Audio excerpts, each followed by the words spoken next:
I'm going to talk about making candid photographs of people, either on the street or while you're traveling, and the first and most important point is to always have your camera with you.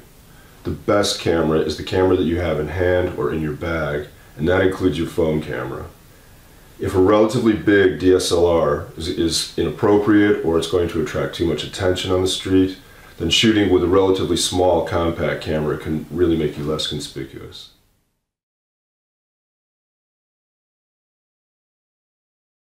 Learn how to handle the controls on your camera so that you can adapt and adjust to scenes as they happen in front of you. And if you don't use fully automatic settings, know how to get back to the fully automatic setting on your camera so that you can shoot as quickly as possible. For action and fast-moving subjects, to freeze the motion, you're going to want to use 1/250th of a second or faster.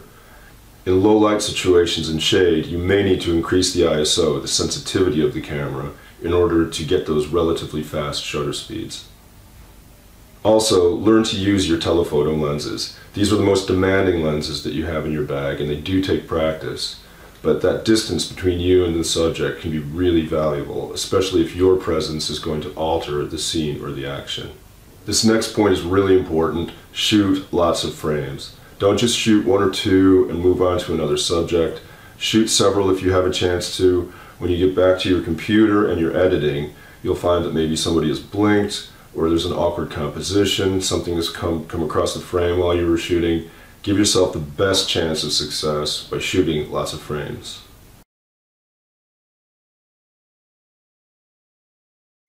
In candid photography, there's this temptation to always be on the move, finding new scenes, but try staying in one place for a while. Whether it's a cafe or a park bench, let the action come to you.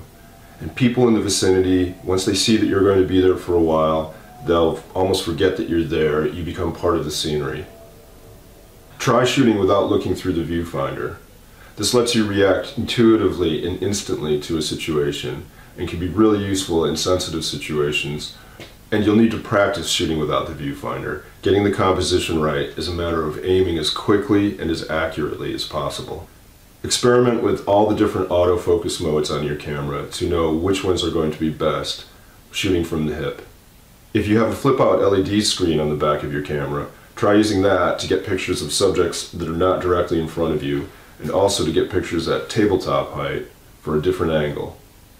A candid moment often turns into a conversation with your subject, a situation that provides a different kind of opportunity, say a posed portrait, and a chance to spend some real time with the subject and be part of the scene. But be alert to the moments when a posed shot can turn back into a candid opportunity.